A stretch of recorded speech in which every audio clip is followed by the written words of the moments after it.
জোরদারিতে মুড়ে ফেলা হয় গোটা এলাকা। আত্মনির্ভর ভারতের ভাবনাকে সামনে রেখে নির্মিত এই তিনটি যুদ্ধজাহাজকে দেশের প্রতিরক্ষা সক্ষমতার নতুন মাইলফলক হিসেবে দেখা হচ্ছে। কমিশনিং অনুষ্ঠানে প্রধানমন্ত্রী নরেন্দ্র মোদী বলেন, आज पूरी दुनिया अंतर्राष्ट्रीय योग दिवस मना रही है। मुझे प्रसन्नता है कि इसी अवसर पर मुझे बंगाल की इस महान भूमि पर आने का अवसर मिला। यह वह भूमि है जिसने भारत के विचारों को नई दिशा दी है, जिसने भारत के पुनर्जागरण को गति दी है और जिसने सदियों तक भारत को समुद्र के रास्ते से दुनिया से जोड़ा है। आज इसी धरती पर आत्मनिर्भर भारत, सुरक्षित भारत और विकसित भारत से जुड़ा एक महत्वपूर्ण कार्यक्रम हो रहा है।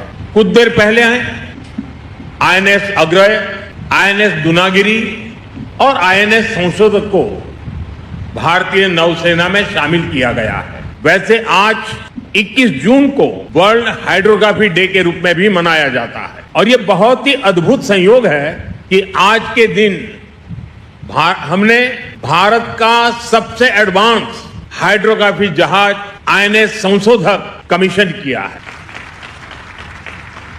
मैं भारतीय नौसेना को इन परियोजनाओं से जुड़े दुनिया को जोड़ने वाले डेटा के विशाल नेटवर्क समुद्र के नीचे से गुजरते हैं। आने वाले समय में critical minerals, deep sea resources और नई ऊर्जा के स्रोत भी समुद्र से ही जुड़ेंगे। इसलिए जिस देश का समुद्री सामर्थ्य मजबूत होगा, उसका आर्थिक और रणनीतिक प्रभाव भी उतना ही मजबूत होगा और भारत इस वास्तविकता को अच्छी तरह से समझता। भारत इसके लिए स्वयं को तैयार कर रहा है और आज का ये दिन इस बात का साक्षी है कि हमारी क्षमता क्या है, हमारा कौशल क्या है। साथियों, कुछ वर्ष पहले जब हमने आईएनएस विक्रांत को राष्ट्र को समर्पित किया गया था, तब भारत ने अपने समुद्री सामर्थ्य के नए अध्याय का उद्घोष किया था।